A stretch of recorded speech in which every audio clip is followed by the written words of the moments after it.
Ça y est, c'est fait, la France est qualifiée pour les demi-finales. La France a brisé la malédiction. Et qui d'autre pour la briser? Eh bien ceux qui l'ont créé. Je crois que après avoir fait ça, on peut mourir tranquille. Enfin le plus tard possible, mais on peut.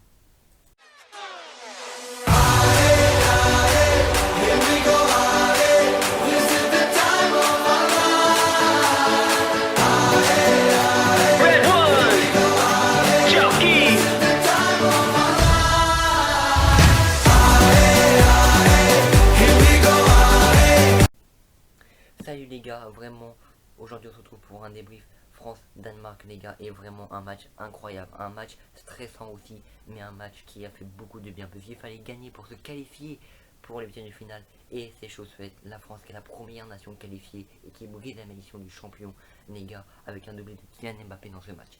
Les gars, vraiment, un match splendide, un match qui a été très beau à regarder pour ma part.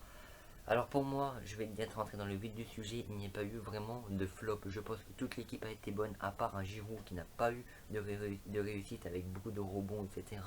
Et peut-être aussi un Varane qui, lui, retrouvait du rythme grâce à ce match-là, mais n'a pas été aussi extraordinaire que je l'attendais.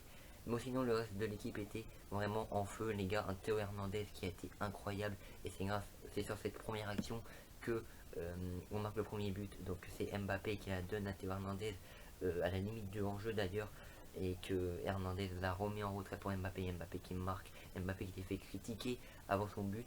Beaucoup de gens disaient qu'il faut le sortir à la 60e parce que sinon ça va être un désastre et tout ça. 61e minute, Mbappé vient marquer l'ouverture du score, les gars. C'est incroyable, c'était un match épique.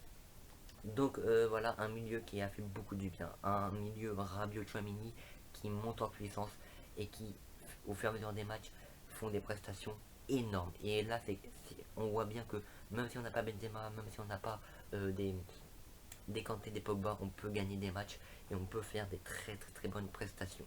Donc vraiment, on l'a vu aujourd'hui et c'est ça qui fait plaisir.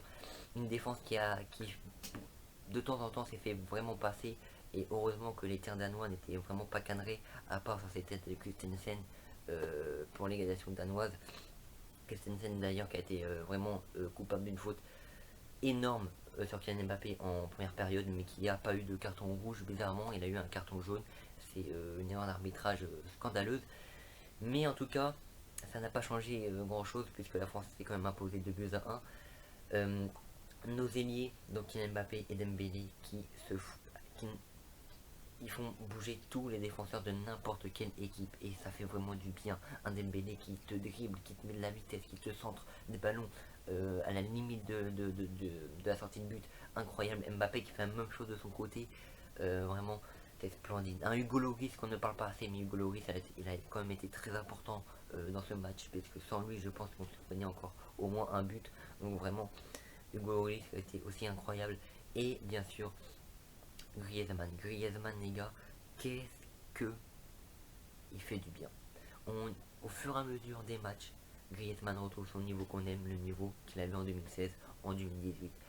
Et ça fait vraiment, mais vraiment du bien, les gars. Et c'est d'ailleurs lui qui vient délivrer un centre pour Kylian Mbappé, et Kylian Mbappé en seconde période à la 86e minute qui vient marquer du genou, et qui va donc permettre à l'équipe de France de se qualifier pour les huitièmes de finale. Et en même temps il va célébrer ce but avec tous les supporters qui étaient au Qatar. Vous voyez une image qui est juste là, vraiment une image splendide, et un match qui était aussi splendide que cette célébration. Donc les gars, dites-moi ce que vous avez pensé de ce match. Une entrée aussi de Thuram qui a été aussi vraiment pas très mal.